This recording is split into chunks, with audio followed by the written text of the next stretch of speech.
Hi, welcome back. Or if this is your first time here, welcome to the Q&A channel. I'm your host, Professor Qanda. In this episode, I'm going to answer some questions and challenges with the future fuels of the maritime world. So sit back and enjoy the video. Remember to hit those like and subscribe buttons to help out the channel. Let's get started. The future of maritime fuels is being shaped by the global drive to reduce greenhouse gas emissions and achieve the shipping industry's decarbonization targets. International regulations, particularly those established by the International Maritime Organization, are encouraging the transition away from conventional heavy fuel oil toward cleaner energy sources. As a result, the maritime sector is exploring a range of alternative fuels and propulsion technologies, including liquefied natural gas, green methanol, hydrogen fuel cells, and electric hybrid systems. Each option offers unique advantages and challenges in terms of emissions reduction, energy efficiency, infrastructure requirements, safety, and economic feasibility. Rather than relying on a single solution, the future of marine propulsion is expected to involve a combination of technologies tailored to different vessel types, supporting a gradual transition.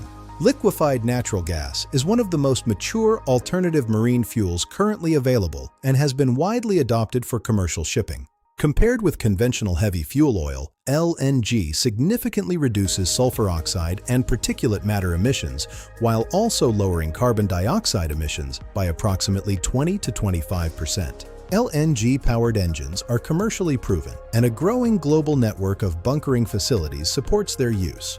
The fuel also offers relatively high energy density compared with batteries, making it suitable for long-distance voyages. As a transitional fuel, LNG allows shipowners to reduce emissions today.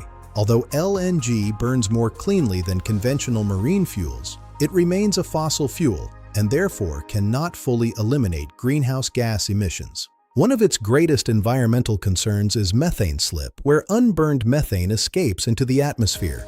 Methane is a much more potent greenhouse gas than carbon dioxide over the short term.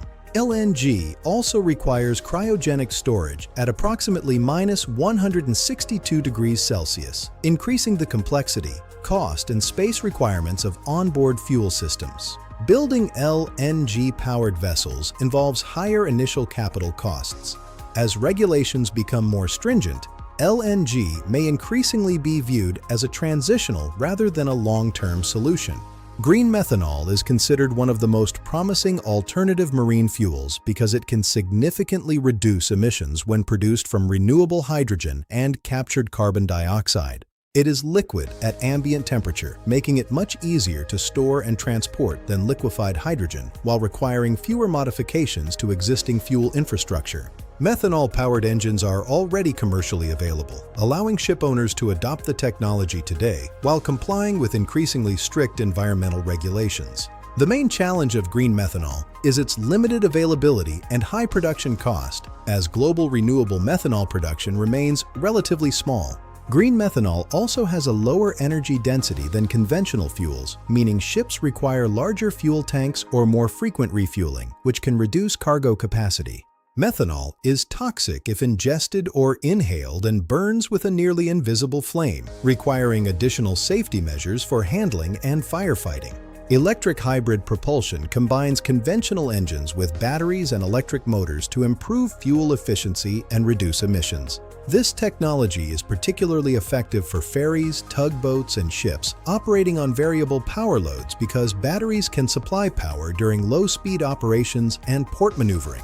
Hybrid systems reduce fuel consumption, greenhouse gas emissions, and maintenance costs, while also lowering noise and vibration, improving passenger comfort and crew working conditions. Batteries are expensive, heavy, and occupy valuable onboard space, reducing cargo capacity.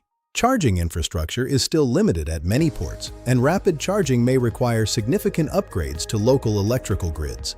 Battery performance also degrades over time. Hydrogen fuel cells generate electricity through an electrochemical reaction between hydrogen and oxygen, producing only water and heat as byproducts during operation. This makes them an attractive zero-emission propulsion option for ships seeking to eliminate emissions, especially in environmentally sensitive areas. When powered by green hydrogen produced from renewable energy, hydrogen fuel cells can support long-term decarbonization goals while reducing dependence on fossil fuels. Despite their advantages, hydrogen fuel cells face significant challenges. Hydrogen has a very low volumetric energy density, requiring storage as either compressed gas or cryogenic liquid. Green hydrogen production remains costly, and fuel cell systems involve stringent safety measures due to hydrogen's wide flammability range and tendency to leak. No single alternative fuel currently satisfies all the technical, economic, and environmental requirements. The future likely relies on a combination of complementary technologies. I hope you enjoyed the answers on the future fuels of the marine world. Before you go to the next video, and if you haven't done so already, hit those like and subscribe buttons. It really helps out the channel. This is Professor Qanda saying thanks for watching and bye for now. See you in the next Q&A channel video.